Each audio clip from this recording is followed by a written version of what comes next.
तेरे इश्क में घायल में भाई आज के एपिसोड में देखा कि जो महेशों का राजा है उसके ऊपर अरमान सिकंदर और वो एक जो नया महेश आया है वो मिलकर अटैक कर देते हैं। अरमान और महेश की जो फाइट होती है सीरियसली बड़ी मज़ेदार होती है, बहुत ज़्यादा एंटरटेनिंग होती है।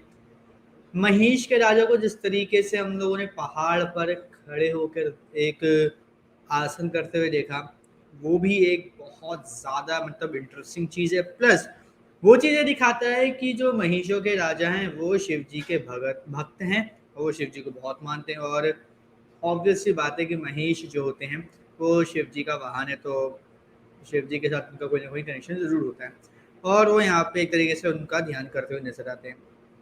फिर क्या होता है, सिकंदर उनको बुलाता है, उनकी थोड़ी बहुत फाइट मतलब बातचीत होती है। फिर अरमान जो लड़ता है और अरमान को कांटे की टक्कर मिलती है, बल्कि ज़्यादा ही हो जाता है, महेश को ओवर पावर्ड हो जाता है। फिर क्या था, फिर सिकंदर बीच में आता है। सिकंदर जब कूदता है तो महेश का राजा थोड़ा सा लो होता है और वो इस मतलब इस चीज़ मौके का फ़ायदा उठाकर उसको उठा लेते हैं। फिर टॉर्चर करते हैं। टॉर्चर करने के बाद क्या करते हैं वो जो सिकंदर है महेश के राजा को सॉरी अपना खून पिलाकर एक नया महिषी भेड़िया बना देता है जो बहुत ज़्यादा पावरफुल होता है। और यहाँ पर जो नया महिष होता है वो ये क्वेश्चन रेज करता है कि भाई एक बार ज़रा ये बताओ, आप इतने ज़्यादा पावरफुल पावरफुल हुई और महिष भी हो, एक भेड़िया भी हो, तो फिर एक और महिष भेड़िया बनाने का क्या मतलब है, क्या कारण है, क्या रीज़न है? तो बोलता है कि जितने ज़्यादा होंगे उतनी ज़्यादा पावर होगी, इतनी ज़्यादा मेरी सेना होगी, उतने ज़्यादा वैसे लोग होंगे, तो भाई मुझे अच्छा लगेगा क्योंकि वो सारे मेरे कंट्रोल में होंगे। बस। फिर क्या था, दूसरी तरफ जो है क्या कहते हैं वीर और ईशा हर उस जगह पे जा रहे होते हैं जहाँ पर अरमान ने कुछ ना कुछ कांड किया होता है और फिर वो क्या कहते हैं जंगल में आ गए होते हैं और जंगल में वो आगे बढ़ते हैं अरमान की साइड। ठीक है, तो वीर क्या करता है वो ईशा को भेज देता है, बोला तुम जाओ जाके एक बार डायनेस्टी में पता करो वहाँ पे वीर का क्या हाल है, कुछ वैसा हुआ है कि वो मैं आगे जाके अरमान से बात करके आता हूँ। सॉरी अरमान ने कुछ किया भी या तो नहीं, तब तक मैं आगे जाके बातचीत करके आता हूँ कि क्या चीज़ है क्या नहीं। फिर क्या था, वो आगे बढ़ जाता है और जो दूसरी साइड है सिकंदर, उनको पता चल जाता है कि भाई अरमान आ रहा है, सॉरी वीर आ रहा है।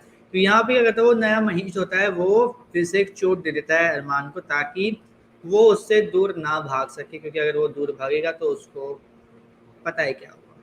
ठीक है, इससे जब वो वीर को भगा कर वापस आ जाएगा तो फिर वो है जो सिकंदर का ब्लड उसको मिल जाएगा, वो फिर से नॉर्मल हो जाएगा। इसके अलावा एपिसोड की स्टार्टिंग में देखा कि ईशा और वीर जो हैं वो क्या कहते हैं जो अरमान ने आज अपनी दोस्त को जो मारा था पिछले एपिसोड में उसकी बॉडी भी देख तो कंफर्म कर देता कि अरमान है, और अरमान को इसी वजह से अरमान द रिपर कहते हैं क्योंकि वो बंदा जब जो भी उसके शिकार होते हैं उनका सर उखाड़ देता है। और ये उसका एक आइकॉनिक, ठीक है, वो होता है क्या कहते हैं एक तरीके से शिकार करने की टेक्निक जो सभी के अलग अलग होते हैं, तो इसकी आइकॉनिक टेक्निक है कि वो सर धड़ से अलग कर देता है और ये सभी के साथ करता है। तो यही चीज़ हमें देखने को मिलती है।